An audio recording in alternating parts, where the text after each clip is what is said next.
Thank you to all of you for coming this afternoon. You're in for a treat, is all I'm going to say. I really enjoyed it. I thought it was really thought-provoking, really deep, lots of things to think about, really well delivered.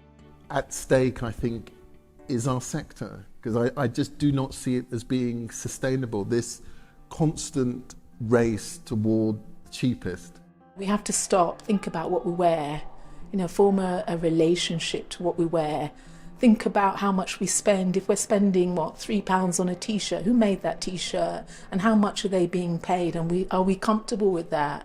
So hopefully we'll leave the day with three things. Firstly, kind of inspiration and appreciation of the work that we're going to hear about. Some ideas about things that may be taken forward to the next Textile Biennial, particularly thinking about innovation and invention, and also things that you might come up with yourself that you're thinking, I want to take this forward in my own practice.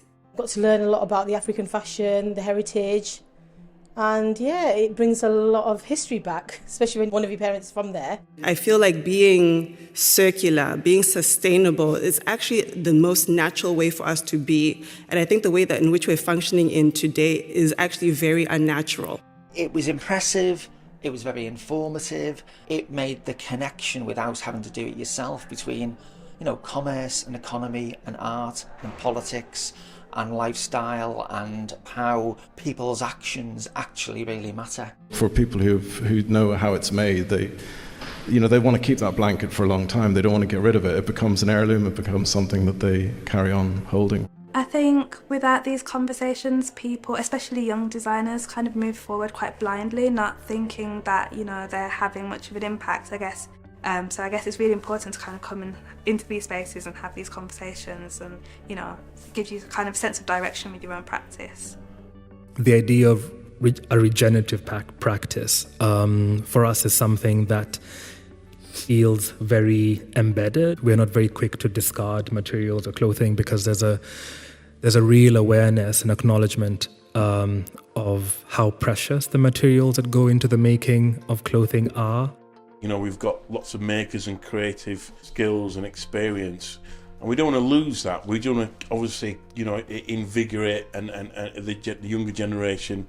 And I think things like this, an exhibition I've got over the next month or so, is really going to underline that as well. All of the installations are really thought-provoking. I'd be surprised if anybody comes to this and goes away and doesn't think about small changes that they can make. These topics and discussions can be embedded across all subjects, so from geography to history to science to engineering, technology. It's not just here is some cloth, make the clothes. What is the cloth? Where does it come from? How is it woven? Where is its provenance? So it's the provenance of the yarn and the provenance of the cloth. A lot of reflection I have to do now, going home and thinking, okay, how am I going to kind of implement this in my work, and what am I doing that's kind of being part of these conversations about, wasting and fashion and things like that. So definitely really interesting. We start by talking about textiles, it actually opens up really important conversations about identity, place, displacement, belonging, and they're all topics that I'm really interested in within my practice.